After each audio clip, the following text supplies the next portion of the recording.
Salam à tous. Donc, on reprend Baruch Hashem, la Torah 19 du Likutei Moharan.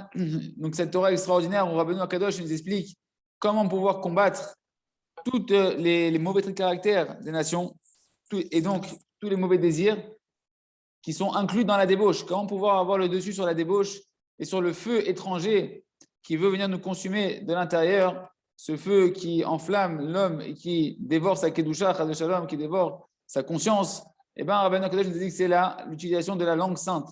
Plus on va réussir à utiliser correctement le Lashon HaKodesh, c'est-à-dire qu'on va réussir à utiliser notre bouche pour dire de la kedusha, des paroles de sainteté et préserver nos paroles de ne pas dire du mal, eh bien, plus on va réussir à pouvoir neutraliser et à pouvoir, on a carrément dit hier, ligoter et enfermer tout le pouvoir des nations de vouloir nous engloutir par le mauvais trait de caractère, le mauvais désir, et donc toutes les mauvaises pensées, tout le feu étranger de la débauche, de l'empêcher de nous gagner. D'accord? Et donc, Rabbeinu Akadosh nous avait dit qu'on voyait que c'est ça qui était marqué dans la phrase. Dans Bereshit, c'est marqué Al-Ken, Ya'azov, Ish et Yaviv, Vetimo, Vedavak, Beishto. On s'est arrêté à peu près là hier, je reprends pour avoir le fil conducteur. C'est pourquoi on avait dit qu'un homme, marqué donc à propos de Adam et Chava, un homme, il devra abandonner son père et sa mère, quitter son père et sa mère et s'attacher à sa femme. Mikan, Shenesa, Lahem Arayot, de là on apprenait, notre ami nous enseigne qu'il a été interdit pour Adam Arishon les relations interdites, notamment avec les parents, l'inceste. Il devra se séparer de sa père et sa femme, s'attacher à sa femme, il doit se détacher de son père et de sa mère et s'attacher à sa femme dans les relations. Il pourra avoir de relations qu'avec sa femme. Donc, ça fait référence ici à la notion de Tikkun Abrit, de la réparation de l'alliance. Et ça, comment ça a été dit? Ça a été dit, Ruach HaKodesh. Ruach HaKodesh, c'est le souffle, c'est le Ruach HaKodesh, le souffle saint qui a dit cette phrase-là de la Torah Kedosha. Donc, Rabbeinu nous dit, donc, Ruach HaKodesh, Haynu Leshon HaKodesh. En fait, quand on parle du Ruach HaKodesh, du souffle saint, eh ben, ça fait référence au Lashon HaKodesh, à la langue sainte. Pourquoi? Parce que c'est marqué dans Tehillim que par le souffle de sa bouche, il a créé toutes les armées célestes.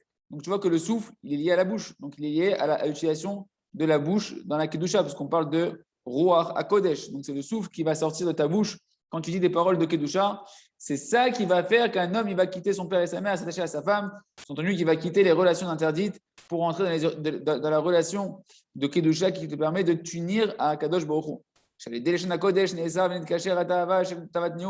Que par la langue sainte, l'utilisation de la langue sainte, de la Torah, de la Tfila, de la Hidbot et doute, et de se préserver de ne pas dire des paroles interdites, eh ben on va pouvoir ligoter, enfermer et emprisonner la débauche, le feu de la débauche, de ne pas prendre le dessus sur nous. Ce feu qui est fait de 70 étoiles qui veut brûler, du juif, eh ben, grâce au Lashon HaKodesh, à la langue sainte, on pourra le neutraliser. Chez En Lo Shlita l'Israël, à Lashon HaKodesh, qui n'aura pas d'emprise sur Israël, grâce à la langue sainte de la Torah et de la Kedusha, Biprinat, Lashon, Nofel à Lashon. C'est cette notion, on a dit que le Lashon HaKodesh, c'est toujours une langue qui tombe sur une autre langue, c'est-à-dire des jeux de mots. Dans le Lashon HaKodesh, en hébreu, on voit que d'un mot, tu déduis un autre mot dans les racines, etc. Pourquoi on dit ça comme ça? Parce que Leshon, Nofel à Lashon. La langue, elle tombe sur la langue. C'est quoi? C'est que la langue sainte de la Kedusha, elle fait tomber les langues impures des Goïm, qui représentent en réalité leur trait de caractère, et tous ensemble réunis, qui représentent la débauche, qui comprend en fait tous les mauvais traits de caractère et tous les mauvais désirs des 70 nations. Donc la langue tombe sur la langue, c'est que la langue de la Kedusha, elle fait tomber les langues des Goïm, qui sont leur mauvais trait de caractère et leur mauvais désir. Chez Aruach Shtut, Nidbatel el de Ruach HaKodesh. Ça, on n'avait pas bien expliqué hier, on le reprend tout de suite. Que le vent de folie, vu qu'on a dit que le Lashon HaKodesh, il est lié au Ruach HaKodesh, et ben du coup, si la langue sainte elle est liée au souffle saint, et ben du coup, la langue des Goïm, qui représente le mauvais caractère, le mauvais désir, et ben elle est liée au Ruach Shtut, au vent de folie. Il y a tout dans la Kedusha, il a son pendant dans la Touma. Il y a le Ruach HaKodesh, et il y aura le Ruach Shtut, le souffle saint, et il y aura le vent de folie qui amène à l'inconscience et qui amène à la faute, comme c'est marqué qu'un homme il ne faute que parce qu'il y a un vent de folie qui est rentré en lui. Ce vent de folie, il a pour but d'amener essentiellement l'homme à la folie de la débauche, que Dieu nous en préserve, et des autres mauvais désirs. Et bien, Nidbatel l'idée Ruach HaKodesh, le Ruach Shtut, le vent de folie, il est annulé par le vent de la Kedusha, ce vent de la Kedusha qui provient du vent qu'on va prononcer avec notre bouche. Quand on parle, on souffle, on crée des souffles. Des souffles, on doit les créer des souffles purs, des souffles de Kedusha, des désirs de se rapprocher d'Hachem, des désirs dans notre bouche de vouloir faire la volonté d'Akadosh Baruch Hu, d'exprimer dans l'aïdbo des doutes, des soupirs à Akadosh Baruch Hu, des soupirs de Kedusha, des paroles de Kedusha, d'étudier la Torah Bikdusha, de ne pas utiliser sa bouche pour dire des bêtises. Et tout ça, c'est la notion de la réparation de l'alliance avec Hachem. Encore une fois, tout ce qu'on se sépare de la débauche, des relations interdites, eh ben, c'est uniquement pour mieux se rapprocher de l'alliance avec Hachem, de l'union avec Akadosh Baruch Hu. Que le Tikkun Abrit, il est dans la dimension du souffle de la Kedusha, du souffle saint, du Roi HaKodesh. D'où tu vois que Tikkun Abrit et Roi HaKodesh, c'est lié. Comment tu sais que la réparation de l'alliance et que le souffle saint, il s'est lié entre eux? Et donc, c'est forcément, si le souffle saint il est lié à l'alliance, que la parole, l'utilisation de la parole dans la Kedusha, le Lashon HaKodesh, il sera lié au Tikkun Abrit. Nous dit Rabbeinu, Bibrinat, Velo Kama Od Roar Beish. C'est marqué que Rachav, elle a dit comme ça qu'il ne va pas se lever encore un souffle dans un homme. Il n'y aura plus de souffle qui va se lever dans les hommes. Et Rachid, là-bas, il explique, dans le Nar, il explique qu'en réalité, les Goïms, ils ont tellement eu peur du Ham Israël qu'ils n'arrivaient même plus à avoir des relations avec leurs femmes, des relations intimes. Donc tu vois qu'en réalité, le mot Ruach ici, le mot souffle ici, Velo Kama Od Ruach Beish, il n'y avait plus de souffle qui se réveillait, qui se dressait dans les hommes pour pouvoir aller avec leurs femmes. Et bien, cette notion de souffle ici, elle renferme en elle la notion de l'union avec la femme. Donc, tu vois que la notion de ruach, de souffle, elle a aussi en elle la notion de tikkun abrit. Quand on parle de ruach hakodesh, dit Rabbeinu, le ruach hakodesh, ici, il t'a amené une preuve dans le verset que ça représente aussi le tikkun abrit. Et plus une personne va être réparée dans son brit, et plus elle aura du ruach hakodesh, plus elle pourra parler avec Hachem facilement et avoir des réponses d'Akadosh Baruch Hu dans la dimension du ruach hakodesh. Bézé, Vaisgor basar tartena. C'est ça qui est marqué maintenant. Quand Akadosh Baruch Hu, il a fait la première opération chirurgicale sous anesthésie de Adam Arishon pour pouvoir créer à partir de la cause d'Adam Arishon sa femme, Ken, et qu'est-ce qui est marqué après? Isgor Basar Tartena. Il a fermé sa chair en dessous d'elle. D'accord? Il y avait un trou, et maintenant, tu vois, le premier chirurgien du monde, c'est Akadosh Baruch Hu, il a recousu. Et il a fait même de la chirurgie plastique, nous dit Srazal. C'est-à-dire qu'il ne voulait pas, Akadosh Baruch Hu, faire une chirurgie comme un amateur, de dire comme ça, comme Yachol. Il voulait que la chirurgie elle soit nickel, sans cicatrice, sans séquelles. Donc, qu'est-ce qu'il a fait? Isgor Basar Tartena, il a refermé la chair en dessous d'elle. C'est quoi en dessous d'elle? Akadosh Baruch Hu, il a rempli de la chair à l'endroit où ça a été coupé pour remettre bien comme il fallait de la chair initiale. Et la Gemara dans Masechet Brachot, page 61, elle explique Lo nitzrecha el alim comme achatar. Akadosh Baruch Hu, il a eu besoin de remettre de la chair, de rajouter de la chair, que à l'endroit de la coupure, là où il a incisé. D'accord? Pour pas qu'il y ait de cicatrices. Et Rabbeinu ici, il va faire un jeu de mots pour nous expliquer le secret de ce qui se passe ici. Aïnou chitour adibour. C'est marqué qu'il n'a remis de la chair que à l'endroit de la coupure. Et Rabbeinu, en fait, il nous dit que c'est quoi la coupure dont on parle ici? La chair va faire référence à la chair, aux pulsions charnelles, d'accord, aux instincts qui viennent de la chair, et quand on les répare, donc à la réparation de l'alliance. Et le fait de la coupure ici, ça va faire référence à quoi? Ça va être l'articulation. Quand on va couper les mots, quand on va couper des syllabes, des lettres, pour pouvoir parler, c'est ça le mot chitour ici dont on parle, la chirurgie, la coupure qui a été faite par Akadosh Baruch Hu et de remettre de la chair à l'endroit de la coupure, ça fait référence en fait à pouvoir articuler des mots de Kedusha, des paroles de Kedusha, couper des lettres et former des mots, des syllabes, etc., qui vont être dans la Kedusha. Et grâce à ça, Chitour, Bemkom Abassar, donc il a coupé seulement l'endroit de la chair, d'accord? C'est pour pouvoir réparer justement la notion de la chair, réparer la notion charnelle et pouvoir justement se détacher du côté interdit de la chair, comme c'est marqué qu'il y a deux types de chair. Dans Yermiya, c'est marqué Bessar Kodesh, il y a la chair qui est sainte, d'accord? L'endroit où on fait la Brit Mila, ça devient un Bessar Kodesh, et c'est un endroit du corps qui devient Kadosh. Et il y a par contre Bessar Hamorim, c'est la chair des ânes. Donc tu vois que le mot chair, la chair humaine, elle peut faire référence à la Kedusha ou à la Touma. Et le fait de couper, quand Rabbeinu il a parlé de couper là-bas, c'est pas simplement couper la chair, c'est de couper les mots pour pouvoir vaincre justement la pulsion charnelle. Avoir des mots de Kedusha. Oui. Ilan, comment ça veut dire quoi Chitour Adibour? Le Chitour, c'est couper. Adibour, c'est la parole. Donc, d'accord, mais il veut dire quoi par là? C'est quoi la kavana? La kavana ici, c'est que quand tu vas juste savoir couper ta parole et l'articuler dans la Kedusha, donc quand tu vas dans la réparation de l'utilisation de la parole, que tu vas la couper, la mesurer et articuler les mots dans la Kedusha et pas dans autre chose, et ben grâce à ça, La en couper, c'est réalité, dans le sens de réparation. dans le sens de réparation ou d'articuler, ouais, tu peux dire dans le sens de réparation. Ouais, on peut dire comme ça. Comment il dit le Rav ici? Viens, on regarde dans les mots. Il dit il ne dit pas forcément le Rav, mais oui, de toutes les manières, ici, c'est la notion de la réparation. C'est de savoir couper, et même, on va dire, on va couper les mots qu'il ne faut pas dire, d'accord? On va couper les mots qu'il ne faut pas dire, et on va articuler les lettres qu'il faut et couper les mots qu'il faut pour pouvoir justement faire des phrases qui vont être des phrases de Kedusha, et des phrases qui sont des phrases qui ont la capacité d'être dans la Shana Kodesh, et donc de pouvoir neutraliser le côté charnel et pouvoir nous aider à s'élever au-delà de la chair de la Touma, du côté de la chair impure, et pouvoir justement entrer dans la chair de la Kedusha, l'endroit de la Brit Mila, qui est un endroit de la chair qu'on a sanctifié, qui est l'union avec Hachem, qui est l'alliance avec Kadosh Baruch Hu.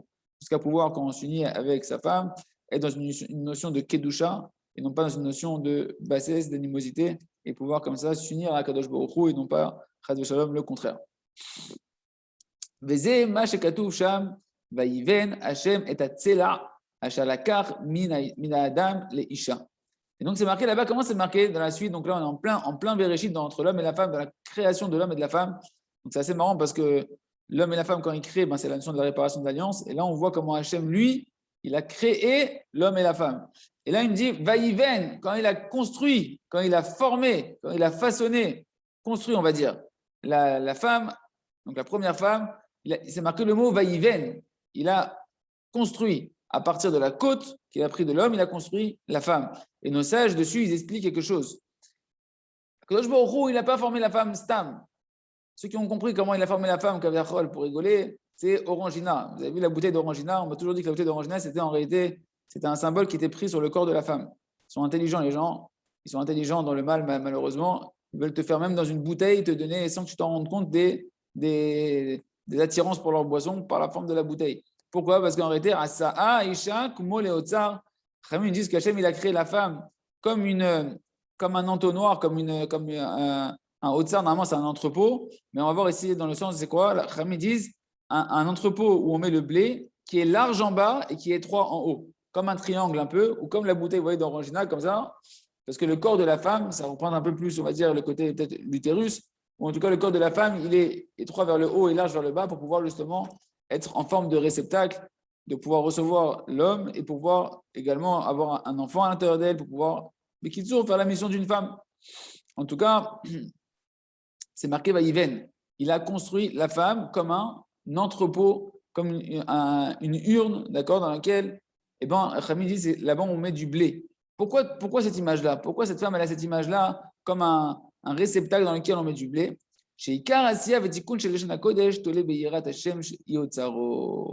Parce qu'en réalité, on avait dit, rappelez-vous au début de la Torah, que la femme a représenté la parole, que Chava, ça vient du mot Yechavé qui veut dire la parole, qui veut dire le fait de parler, que Chava elle a fauté par la parole avec le serpent, qu'il y a 10 mesures de parole qui sont tombées, dont 9 chez la femme et une chez l'homme. Donc la femme aime bien parler. La femme représente, on a dit, la parole. Hachem Sefatay Tiftar. C'est la Amida où on parle à Hachem. Ça commence, c'est les premières lettres de Eshet qui veut dire la femme. Hachem Sefatay Tiftar, c'est Aleph Shintav, ça fait Eshet, la femme du Rabbeinu. Mais Kitsour, la femme représente la parole. Et alors, pour avoir justement un vrai Lashon Kodesh, nous dit Rabbeinu Akadosh, tu vas avoir une vraie langue sainte, ça ne dépend pas juste de parler en hébreu. En réalité, il faut être dans la dimension de la femme qui a la forme d'un entrepôt. C'est quoi l'entrepôt? Chachamim, ils ont dit dans Yeshaya, c'est dans Yeshaya chapitre 33, c'est marqué que la crainte du ciel, c'est ça l'entrepôt d'Akadosh Baruch Hu, le trésor d'Hachem, l'endroit où Hachem entrepose tous ses trésors, où il va préserver tous les trésors, c'est la crainte du ciel. Donc l'essentiel de la réparation de la langue sainte, qui est représentée ici par la femme, d'accord? Tolé beyirat Hashem yotzaro, elle dépend de la crainte du ciel, qui est l'entrepôt d'Akadosh Baruch Hu. L'entrepôt, c'est la forme de la femme, on l'a construit comme un otsar, la femme, on l'a construit comme un entrepôt, comme un endroit où on va y déposer du blé, pour te dire que justement, toute la notion de la femme, qui est la langue sainte, elle s'obtient par cet entrepôt, qui fait allusion en fait à l'entrepôt d'Akadosh Baruch Hu, qui est la crainte du ciel. Ça dépend de la crainte du ciel. Plus une personne va travailler sa Yirat Shamaim, et plus elle va avoir une langue qui va être sainte et qui va avoir la capacité de pouvoir neutraliser la débauche. Haïnou, D'accord? Donc, donc le Rav répète ici que toute la femme, donc justement, elle fait référence, on répète encore une fois. Oui, Ilan, tu voulais parler, Ilan? Non. Ok, c'est la main de tout à l'heure. Non, non, non. Ok, parce qu'il y a la main en l'air, donc je crois que c'est. Ok. Donc, oui, donc on a dit Ouais. la femme elle représente la Shana Kodesh.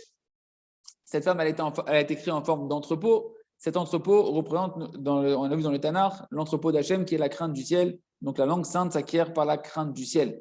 D'accord? Donc toute la Gdusha du Lashon HaKodesh, c'est uniquement lorsque l'on va parler avec de la crainte du ciel, une crainte pure. Comme c'est marqué avec Moshe Katouv dans Kohelet Yudbet, sauf davar akol nishma et Elohim ira.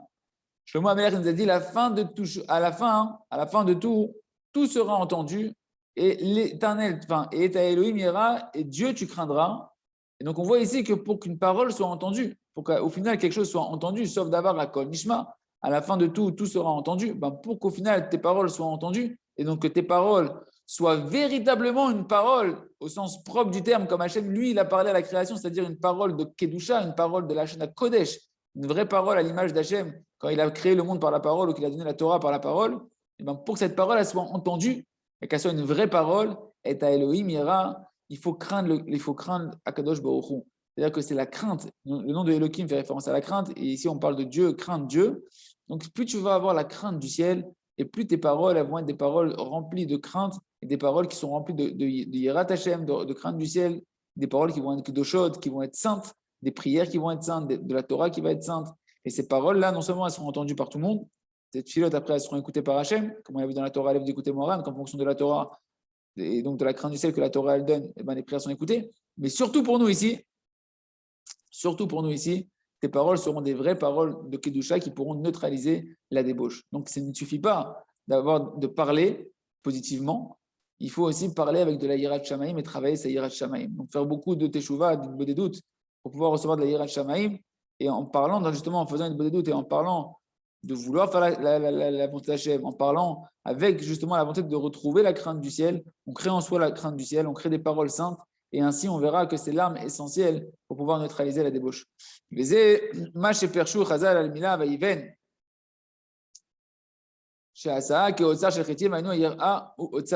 donc Chachamim quand ils ont dit, quand Kadosh Baruch Hu il a dit Vayiven, Hachem il l'a construit. Et Chachamim ils ont dit c'est quoi qu'il a construit? Il a construit comme un entrepôt de blé, c'est-à-dire en réalité comme l'entrepôt qui représente la crainte d'Akadosh Baruch Hu. Pourquoi on dit que Hachem son entrepôt c'est la crainte? Parce qu'en réalité toutes les bonnes midot, toutes les bonnes qualités, toutes les mitzvot, qu'est-ce qu'ils vont faire qu'elles vont se maintenir, qu'elles ne vont pas pourrir, si on peut dire ainsi, qu'elles vont être bien entreposées dans un endroit où elles vont pouvoir être gardées et entreposées, eh ben, c'est la crainte du ciel. La crainte du ciel, c'est l'endroit où c'est ça qui va garder pour l'éternité et qui va garder tout ce que tu fais de positif et qui va donner la valeur à tout ce que tu donnes et que ça ne va pas pourrir, c'est la crainte du ciel. Parce que Hachem, ce qu'il nous demande essentiellement et uniquement, c'est la crainte du ciel. D'accord? Donc en fait, la crainte représente le Otsar, l'entrepôt. L'entrepôt, la femme a été créée comme un entrepôt. La femme représente la parole. Donc la parole, elle dépend de la crainte du ciel qui est à l'image de l'entrepôt. Shebo, Taloui, Asiya, Vetikun, Shechita. Et là-bas, on ne parle pas de n'importe quel entrepôt. C'est un entrepôt où on dépose le blé, où là-bas, essentiellement, on va aller après faire de la farine avec, on va réparer le blé, on va faire tout le travail du blé pour en faire de la farine. Et alors, pourquoi Rabbeinu nous parle qu'on parle d'un entrepôt de blé? Parce que le mot chita, mes amis, si vous calculez la valeur numérique de chita, c'est 8, 9 et 5, chet, tet et he, et ça fait 22. Et alors 22, esrim, ushtaim, otiol, chez les Shana Kodesh. C'est les 22 lettres de l'alphabet hébraïque, de la langue sainte par lequel Dieu il a créé le monde. C'est la génétique spirituelle, l'ADN spirituel du monde entier. C'est les 22 lettres de l'alphabet. Et bien tout ça, c'est représenté. Comment c'est extraordinaire dans la femme qui est faite en forme d'entrepôt, pas n'importe lequel, d'un entrepôt de blé. Le blé qui représente en fait les 22 lettres de la Torah. Ces 22 lettres de la Torah, il faut qu'elles soient dans l'entrepôt. L'entrepôt, c'est la crainte du ciel. Et quand on va les articuler, c'est la femme qui représente la parole. Et bien lorsqu'on va parler des lettres de Torah avec de la crainte du ciel, à ce moment-là, on est véritablement dans le Lashon HaKodesh. Et à ce moment-là, on peut neutraliser l'essentiel du feu étranger de la débauche. Le Rav nous fait une allusion en plus, il nous dit, regarde, comment c'est extraordinaire, que, c'est marqué dans la Gemara, il y a un des avis que l'arbre de la connaissance du bien et du mal, eh ben, c'était un arbre de blé. Un arbre de blé. Et donc, la femme, c'est elle qui a fait trébucher l'homme dans la consommation du fruit de l'arbre de la connaissance du bien et du mal. Et c'est pour ça qu'Adam Arishon, comment il a appelé sa femme après la faute? Il l'a appelée Chava. Chava, pourquoi? Parce qu'on a dit que Chava, c'est du mot Yechavé, qui veut dire, c'est un langage de parole. D'accord? Il l'a appelé au nom de la parole. Il lui a donné un nom qui contient en elle la notion de la parole. Pourquoi? Pour qu'elle apprenne à réparer sa parole. Parce que par sa parole, elle a fait manger à Adam Arishon du blé, qui était l'arbre de la connaissance du bien et du mal, et elle est tombée dans la débauche. Et elle a fait tomber le monde aussi dans la débauche. Parce qu'en réalité, Chazal nous dit que ce qui s'est passé avec le serpent, c'est qu'il a vu Adam et Chava, comme on va voir, en train de s'unir, et ça a éveillé en lui un désir, et après il est parti séduire Chava pour aller avec elle. Donc toute cette histoire, on voit effectivement que le fait d'avoir pas utilisé correctement la parole, d'avoir trop parlé pour Chava, ça a amené justement à cette union interdite avec le serpent, et donc ça a amené à la faute de Adam Rishon. Donc la réparation de la parole va nous amener à la réparation du Brit.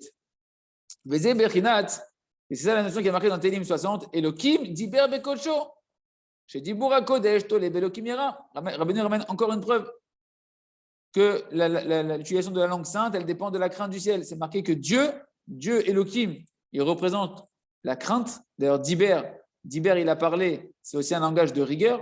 Donc, Elohim Diber Bekocho, Dieu, dans sa rigueur, dans la crainte qu'il incarne, il a parlé dans sa sainteté, dans sa Kedusha.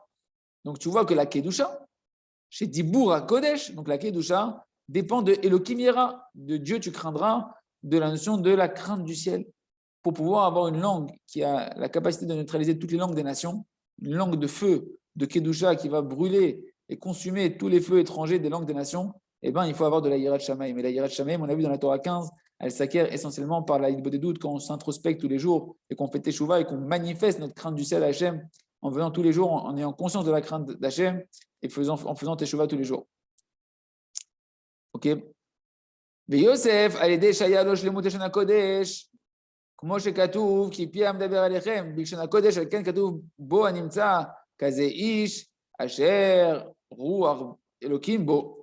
Et Yosef Hatzadik, c'est lui, Yosef Hatzadik, lui, il a réussi à perfectionner l'utilisation de la langue sainte jusqu'à devenir un maître complet de l'utilisation du Lashon HaKodesh, de la langue sainte. Nous, on voit ça, c'est marqué à propos de Yosef Hatzadik, qui pi amdaber alechem, que lorsque Yosef il devait réprimander ses frères quand ils sont venus en Égypte pour prendre du blé, et bien là-bas, Yosef, il a mis un intermédiaire entre eux, un interprète, et c'est marqué qui pi amdaber alechem, car la bouche, c'est la bouche qui parle vers vous. Là-bas, c'est un interprète, et c'est marqué que quand il y a eu un interprète, mais ce qui est important pour nous, c'est que Yosef, c'est marqué Chazal, ils ont dit que Bilshon HaKodesh, il parlait sur ce verset-là, ils disent que Yosef, il parlait en Lashon HaKodesh. Il a parlé avec la langue sainte. Et donc, tu vois qu'en réalité, Yosef, il avait cette dimension de la langue sainte. Il était déjà dans la dimension de la réparation de la langue, de l'utilisation de la langue correctement, du Shmirat Halashon, de ne pas dire des bêtises et savoir utiliser sa bouche que pour la Kedusha, que pour des paroles, des volontés positives de la Kedusha, de Yeratan Hashem. Alken, c'est pourquoi c'est marqué sur lui. Pharaon, il a dit, est-ce qu'il y a un homme, Kazé, Ish, Asher, Ruach, Asher, Ruach, Elohim, Bo. Est-ce qu'il y a un homme comme lui dans toute l'Égypte qui a le souffle divin en lui? Qu'est-ce qui a marqué là-bas? Le souffle de Elohim. Le souffle, on a dit que c'était la notion de, on avait vu avant le Ruach, Piv Kol Tsevam, que ça représente le souffle qui sort de la bouche quand on parle de la Kedusha, et que ce souffle il doit être complété de Elohim. Elohim, c'est la crainte du ciel. Est-ce qu'il y a un homme, il a dit, Pharaon, il a dit, est-ce qu'il y a un homme qui a autant de crainte du ciel et qui, dans sa bouche, lorsqu'il parle, il y a des paroles que c'est mamage du Lashon HaKodesh, une langue sainte telle avec laquelle Dieu il a créé le monde. C'est-à-dire qu'il est dans la dimension de la réparation de l'alliance. Yosef, c'est lui qui a mamage réparé l'alliance complètement. Pourquoi? Parce qu'il savait utiliser la langue sainte avec de la crainte du ciel. Voilà ce qui est marqué ici. Le Prinat Velo Kama Od Ruach Veish, comme on a vu que la notion de Ruach ici a été liée au Tikkun Abrit. Donc Yosef Hatzadik, il était Shomer Abrit Bishlimut, il préservait son alliance et ses yeux Bishlimut, comme on a vu avec la cerise sur le gâteau avec la femme de Potiphar. D'accord?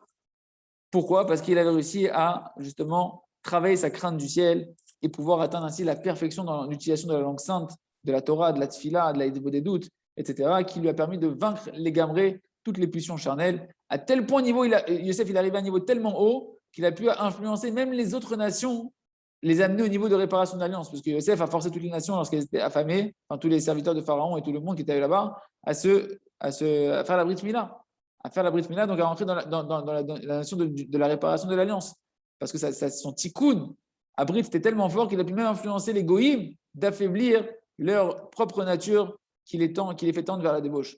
Qui Belshon à Kodesh, Talou tikkun à Brit. Et ça, c'est là où Rabbeinu qui voulait en venir nous dire que tout qui Belshon à Kodesh, en fonction de comment tu vas réparer l'utilisation de la langue sainte dans la Torah, dans la Tfila, dans la Gdusha, et ben comme ça tu pourras réparer ton Brit.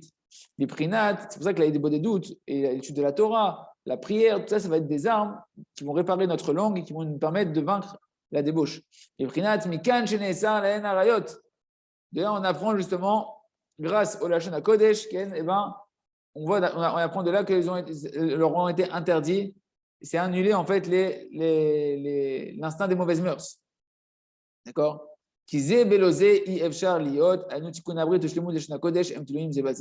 L'un ne peut pas aller avec l'autre, nous dit Rabbeinu. Quelqu'un qui ne travaille pas ce qu'il dit, et ça va dans les deux sens.